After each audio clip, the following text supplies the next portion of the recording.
دنیا میں اعمال کی قبولیت اور آخرت میں نجات کے لیے عقائد کا صحیح ہونا ضروری ہے،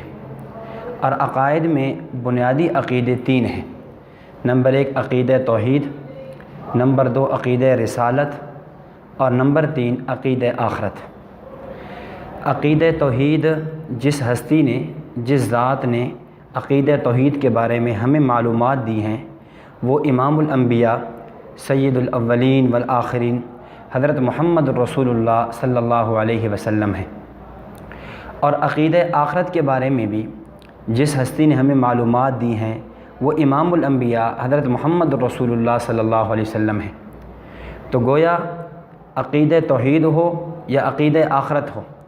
اس کے پہنچانے تک کا جو واسطہ اور ذریعہ ہے وہ ذات نبوت ہے۔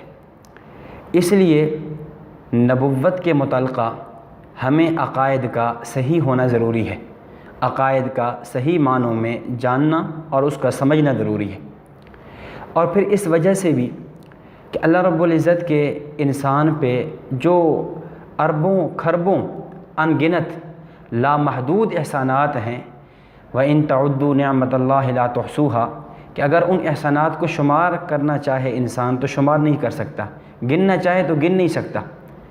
ان انعامات میں سے جو بڑی نعمت ہے، جو نعمت عظمیٰ ہے، جس کا اللہ رب العزت نے بھی احسان جتلایا ہے، اللہ رب العزت نے کسی اور نعمت کے انسان پہ احسان نہیں جتلایا، لیکن نبوت کی ذات،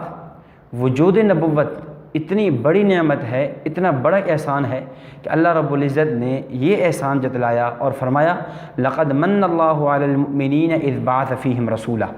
کہ اللہ تعالیٰ نے مومنین پر احسان اور انعام یہ کیا کہ انہی میں سے ایک نبی اور رسول بنا کر بھیجا۔ تو اس احسان اور اس نعمت کا تقاضا بھی یہ ہے کہ ہم نبی اکرم صلی اللہ علیہ وسلم اور دیگر انبیاء علیہ الصلاۃ والتسلیمات کے متعلقہ جو عقائد ہیں ان کو جانیں اور ان کو سمجھیں۔